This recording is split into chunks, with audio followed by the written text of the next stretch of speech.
Chapter 13 The Sleepless Saint. Please permit me to go to the Himalayas. I hope in unbroken solitude to achieve continuous divine communion. I actually once addressed these ungrateful words to my master, seized by one of the unpredictable delusions which occasionally assail the devotee. I felt a growing impatience with hermitage duties and college studies.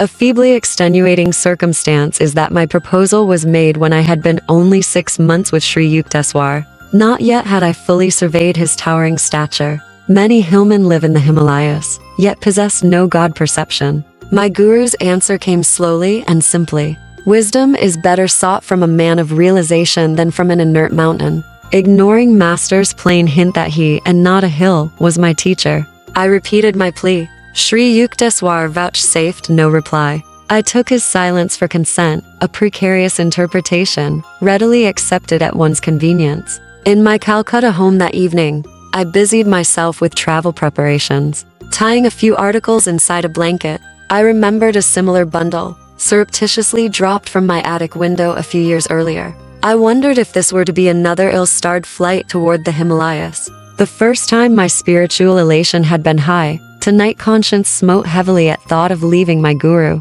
The following morning I sought out Bihari Pundit, my Sanskrit professor at Scottish Church College.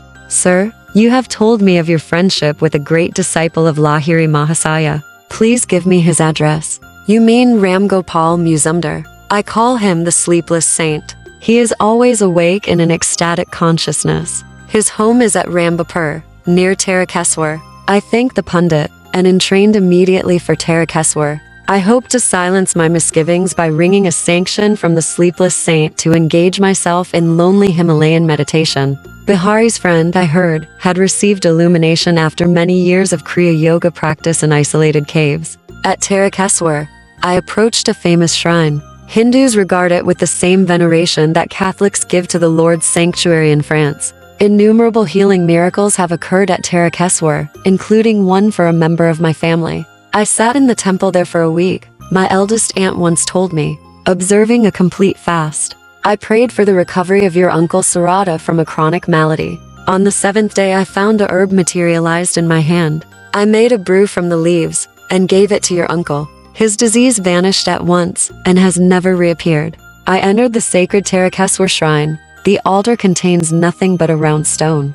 Its circumference, beginningless and endless, makes it aptly significant of the infinite. Cosmic abstractions are not alien even to the humblest Indian peasant. He has been accused by Westerners, in fact, of living on abstractions. My own mood at the moment was so austere that I felt disinclined to bow before the stone symbol. God should be sought, I reflected, only within the soul. I left the temple without genuflection and walked briskly toward the outlying village of Rambapur. My appeal to a passer-by for guidance caused him to sink into long cogitation. When you come to a crossroad, turn right and keep going, he finally pronounced oracularly. Obeying the directions, I wended my way alongside the banks of a canal. Darkness fell. The outskirts of the jungle village were alive with winking fireflies and the howls of nearby jackals. The moonlight was too faint to supply any reassurance. I stumbled on for 2 hours. Welcome. Clang of a cowbell. My repeated shouts eventually brought a peasant to my side. I am looking for Ram Gopal Babu. No such person lives in our village. The man's tone was surly. You are probably a lying detective. Hoping to allay suspicion in his politically troubled mind, I touchingly explained my predicament. He took me to his home and offered a hospitable welcome. Rambapur is far from here, he remarked. At the crossroad, you should have turned left, not right. My earlier informant, I thought sadly, was a distinct menace to travelers. After a relishable meal of coarse rice, lentil dihal, and curry of potatoes with raw bananas, I retired to a small hut adjoining the courtyard. In the distance, villagers were singing to the loud accompaniment of Mridangas 13-1 and cymbals. Sleep was inconsiderable that night. I prayed deeply to be directed to the secret yogi, Ram Gopal. As the first streaks of dawn penetrated the fissures of my dark room, I set out for Rambapur. Crossing rough paddy fields, one trudged over sickled stumps of the prickly plant and mounds of dried clay. An occasionally met peasant would inform me invariably that my destination was only a crochet to miles. In 6 hours the sun traveled victoriously from horizon to meridian. but I began to feel that I would ever be distant from Rambapur by one krosha. At mid-afternoon, my world was still an endless paddy field. Heat pouring from the avoidless sky was bringing me to near collapse. As a man approached at leisurely pace, I hardly dared utter my usual question, lest it summon the monotonous, just a krosha. The stranger halted beside me. Short and slight, he was physically unimpressive, save for an extraordinary pair of piercing dark eyes. I was planning to leave Rambapur, but your purpose was good, so I awaited you. He shook his finger in my astounded face. Aren't you clever to think that, unannounced, you could pounce on me? That Professor Bihari had no right to give you my address. Considering that introduction of myself would be mere verbosity in the presence of this master, I stood speechless, somewhat hurt, at my reception. His next remark was abruptly put. Tell me, where do you think God is? Why? He is within me and everywhere. I doubtless looked as bewildered as I felt. All-pervading, eh? The saint chuckled. Then why, young sir, did you fail to bow before the infinite in the stone symbol at the Tarakeswar temple yesterday? 13-2, your pride caused you the punishment of being misdirected by the passerby, who is not bothered by fine distinctions of left and right. Today too, you have had a fairly uncomfortable time of it. I agreed wholeheartedly, wonder-struck that an omniscient I hid within the unremarkable body before me. Healing strength emanated from the yogi. I was instantly refreshed in the scorching field. The devotee inclines to think his path to God is the only way, he said. Yoga, through which divinity is found within, is doubtless the highest road, so Bhaduri Mahasaya has told us.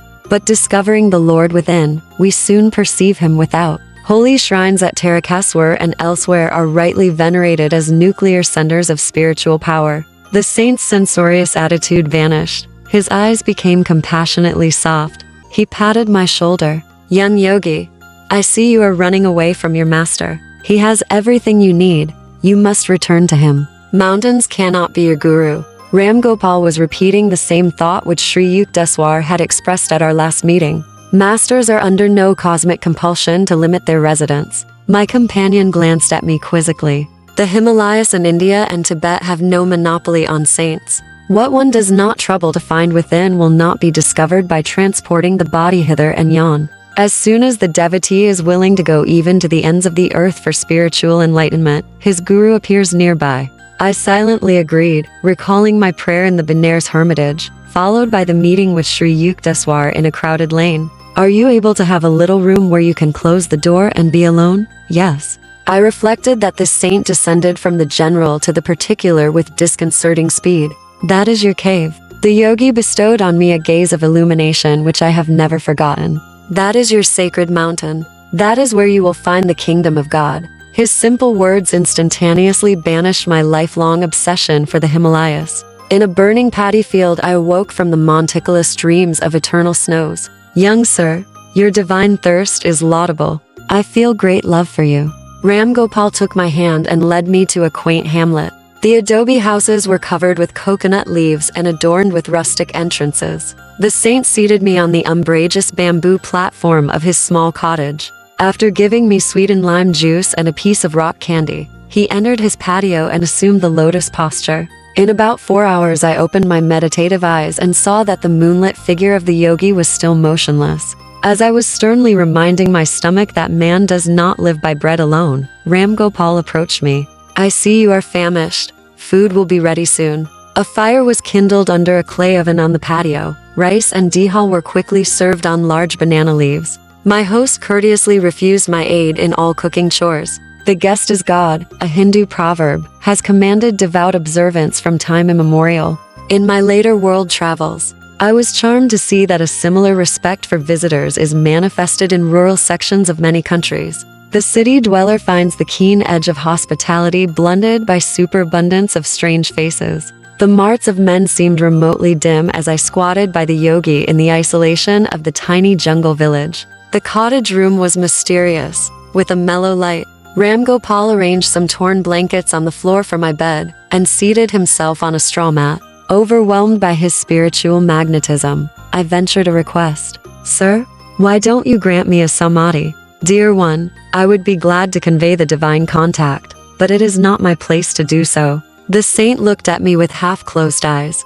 Your master will bestow that experience shortly. Your body is not tuned just yet. As a small lamp cannot withstand excessive electrical voltage, so your nerves are unready for the cosmic current. If I gave you the infinite ecstasy right now, you would burn as if every cell were on fire. You are asking illumination from me, the yogi continued musingly, while I am wondering inconsiderable as I am, and with the little meditation I have done, if I have succeeded in pleasing God, and what worth I may find in his eyes at the final reckoning. Sir, have you not been single-heartedly seeking God for a long time? I have not done much. Bihari must have told you something of my life. For 20 years I occupied a secret grotto, meditating 18 hours a day. Then I moved to a more inaccessible cave and remained there for 25 years, entering the yoga union for 20 hours daily. I did not need sleep, for I was ever with God. My body was more rested in the complete calmness of the superconsciousness than it could be by the partial peace of the ordinary subconscious state. The muscles relax during sleep, but the heart, lungs, and circulatory system are constantly at work. They get no rest. In superconsciousness, the internal organs remain in a state of suspended animation, electrified by the cosmic energy. By such means I have found it unnecessary to sleep for years. The time will come when you too will dispense with sleep. My goodness, you have meditated for so long, and yet are unsure of the Lord's favor. I gazed at him in astonishment. Then what about us poor mortals?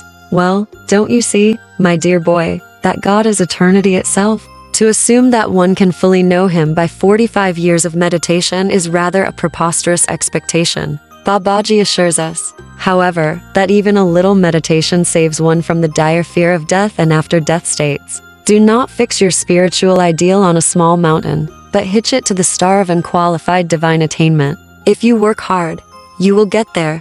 Enthralled by the prospect, I asked him for further enlightening words. He related a wondrous story of his first meeting with Bhaduri Mahasaya's guru, Babaji. 13-3 around midnight, Ram Gopal fell into silence, and I lay down on my blankets. Closing my eyes, I saw flashes of lightning. The vast space within me was a chamber of molten light. I opened my eyes and observed the same dazzling radiance. The room became a part of that infinite vault which I beheld with interior vision. Why don't you go to sleep, sir? How can I sleep in the presence of lightning, blazing, whether my eyes are shut or open? You're blessed to have this experience. The spiritual radiations are not easily seen. The saint added a few words of affection. At dawn, Ram Gopal gave me rock candies and said I must depart. I felt such reluctance to bid him farewell that tears coursed down my cheeks. I will not let you go empty-handed. The yogi spoke tenderly. I will do something for you. He smiled and looked at me steadfastly. I stood rooted to the ground, peace rushing like a mighty flood through the gates of my eyes. I was instantaneously healed of a pain in my back, which had troubled me intermittently for years. Renewed, bathed in a sea of luminous joy, I wept no more. After touching the saint's feet, I sauntered into the jungle, making my way through its tropical tingle until I reached Tarakeswar. There I made a second pilgrimage to the famous shrine, and prostrated myself fully before the altar. The round stone enlarged before my inner vision until it became the cosmical spheres, ring within ring, zone after zone, all dowered with divinity. I entrained happily an hour later for Calcutta. My travels ended, not in the lofty mountains, but in the Himalayan presence of my master. 13-1, hand-played drums, used only for devotional musk. 13-2, one is reminded here of Dostoevsky's observation. A man who bows down to nothing can never bear the burden of himself. 13-3, see chapter 35.